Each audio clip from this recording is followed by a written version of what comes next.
স্বাগত। দেখছেন কোন পথে বাংলাদেশ, আপনাদের সঙ্গে আছি আমি সুলতানা রহমান। আজকে বাংলাদেশে আমি যখন এই অনুষ্ঠানটি করছি, বাংলাদেশে এখন গভীর রাত।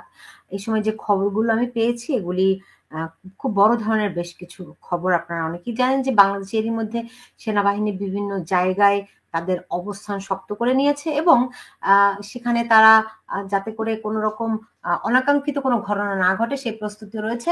আমার সঙ্গে যুক্ত হয়েছেন ঢাকা বিশ্ববিদ্যালয়ের শিক্ষক এবং সাবেক উপাচার্য, রোকেয়া বিশ্ববিদ্যালয়, লেফটেন্যান্ট কর্নেল নাজমুল হাসান কলিমুল্লাহ। আপনাকে আমি স্বাগত জানাচ্ছি। আমি অনেকগুলো খবর আপনার কাছ থেকে মানে বিভিন্ন সোর্স থেকে আমি পেয়েছি। আমি জাস্ট আপনাকে একটু যুক্ত করলাম রিকনফার্ম করার জন্য এবং দর্শকদেরকে এই বিষয়ে আপডেট দেওয়ার জন্য। প্রথমে যে খবরটি আমি আপনাকে জানতে চাই, যেটি আমাকে অন্তত 3টি সোর্স আমাকে নিশ্চিত করেছে, সেটি হচ্ছে কালকে সেনাবাহিনী একটা জরুরি সেনা দরবার তলব করেছে। জনাব নাজমুল দেখুন, আমি যতটুকু বিশ্বস্ত সূত্রে নানান সূত্র ধরে শুনেছি সেটি হচ্ছে জেনারেল অফিসার কমান্ডিং লেভেলের একটি বৈঠক আজকে অনুষ্ঠিত হয়েছে। আগামীকাল অল অফিসের সেনা কর্মকর্তাদের একটু ভার্চুয়াল বৈঠক অনুষ্ঠিত হবার কথা আছে। এখন আপনার একজন আমাকে দূরালোপনী সহযোগী জানালেন যে কোন একটি নিবাস থেকে প্রায় 1000 খানেকের ট্রুপ মুভমেন্ট তারা লক্ষ্য করেছেন। ঠিক ঢাকা বিভাগ নয়, অন্য বিভাগ থেকে ঢাকার দিকে মুভ করছে এরকমের একটি। আমি সেটি বলে দিচ্ছি, সাভার ক্যান্টনমেন্ট থেকে ঢাকায় মুভ করছে এরকম একটি খবর আমি জেনেছি। দেখুন, সাভার তো 9 ডিভ এর হেডকোয়ার্টার, ডিভ হেডকোয়ার্টার। এটি খুব দূরে নয় আপনার ডিস্টেন্স বিবেচনায়। বড় যে নদীগুলো আছে আপনার যমুনা, পদ্মা কিংবা মেঘনা, so beyond one of those rivers একটি বহর অগ্রসর হচ্ছিল এমনটি জানান দিয়েছেন একজন বিশ্ববিদ্যালয়ের শিক্ষক, আমাকে টেলিফোন করে জানালেন। তো যাই হোক, আপনার নানামুখী বার্তা, কথা, ইত্যকার বিষয়গুলো ফোরফ্রন্টে এসছে, উত্থিত হচ্ছে।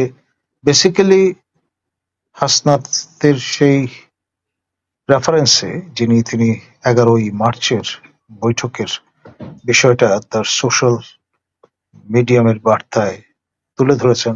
তারপর থেকেই আপনার দেশের বাইরে যারা সক্রিয়, আপনার সেই কনক সারোয়ার থেকে শুরু করে আপনার পিনাকি ভট্টাচার্য কিংবা ইলিয়াস, তারা যেমন সক্রিয় হয়েছেন, দেশের বাইরে থেকে যারা এই টক শো হোস্ট হিসেবে দায়িত্ব পালন করছেন দীর্ঘদিন ধরে, তারাও অনেকে সক্রিয় হয়েছেন। এখন সবার দৃষ্টি বাংলাদেশের দিকে, কি হতে যাচ্ছে, কি হচ্ছে, ইত্যকার বিষয় আশয়। এখন আপনার এমনও অনেকে চিন্তা করছেন যে যদি কোন রকমের ডিপ্লয়মেন্ট ঘটে এবং কোন রকমের মহামান্য রাষ্ট্রপতি, যিনি 3 বাহিনীর সর্বাধিনায়ক, তার নির্দেশে কোনো মেজার নিতে হয়, তাহলে হয়তো যেই বাতাবরণটা ইতিমধ্যে জারি আছে, অর্থাৎ ডেভিল হান্ট, এবং প্রিটেক্সটা হচ্ছে অস্ত্র উদ্ধার, কারণ প্রচুর অস্ত্র ব্যাহত হয়ে গেছে এবং লিথাল ওয়েপন, এমনকি এসএসএফ যেই ওয়েপন তারা authorise to use at carry, সেই ধরনের অস্ত্রগুলো কিন্তু গণভবন থেকে ব্যাহত হয়ে গেছে। তো ফলে এটি একটি রাষ্ট্রের নিরাপত্তা, জননিরাপত্তার প্রতি হুমকি স্বরূপ। এই বিবেচনায় এই অস্ত্রগুলো রিকভার করার একটা চূড়ান্ত আপনার অনস্লট হিসেবে হয়তো অভিযান পরিচালিত হতে পারে এবং সেই লক্ষ্যে প্রয়োজনে জরুরি অবস্থা জারি করা যেতে পারে। আর জরুরি অবস্থা যদি জারি করা হয় তাহলে আপনার 8 অগস্ট যে সরকারটি শপথ গ্রহণ করেছিল সেই সরকারের আপনার অবসান ঘটতে পারে, মানে একটি সঙ্গে আরেকটি যুক্ত। এখন আপনার যদি অপারেশনাল পার্সপেক্টিভ থেকে আমরা দেখি তাহলে ডি ডে কবে হতে পারে? কেউ কেউ বলছেন 25 মার্চ, আবার কেউ কেউ বলছেন যে না, উইকেন্ড হলে সুবিধা হয় 28 অথবা 29 মার্চ, কারণ বাই দেন ঢাকা প্রায় খালি হয়ে যাবে ছুটির কারণে, ঈদের কারণে অনেকে বাড়িমুখো হবেন এবং যত আপনার vehicular movement within the capital কমে আসবে তত কমে যাবে ক্যাজুয়ালিটি ইনফ্লিকশনের সম্ভাবনা।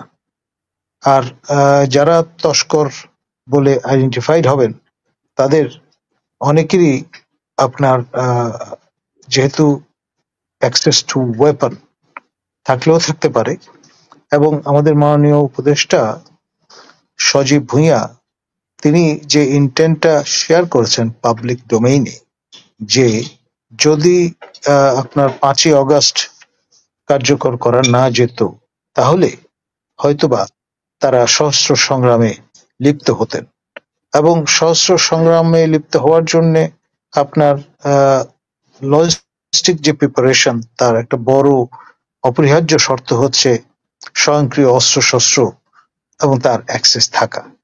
এখন যেহেতু ওই বেহাত হওয়া অস্ত্রগুলো পুনরুদ্ধার করা যায়নি, এখন নতুন করে যদি কোনো কনফ্রন্টেশন শুরু হয়, এবং যার ইঙ্গিত আপনার আমাদের মাননীয় আরেকজন উপদেষ্টা মাহফুজ আলম তিনি তার ভেরিফাইড ফেসবুক পেজে শেয়ার করেছেন যে গৃহযুদ্ধ অত্যাসন্ন অবশ্যম্ভাবী।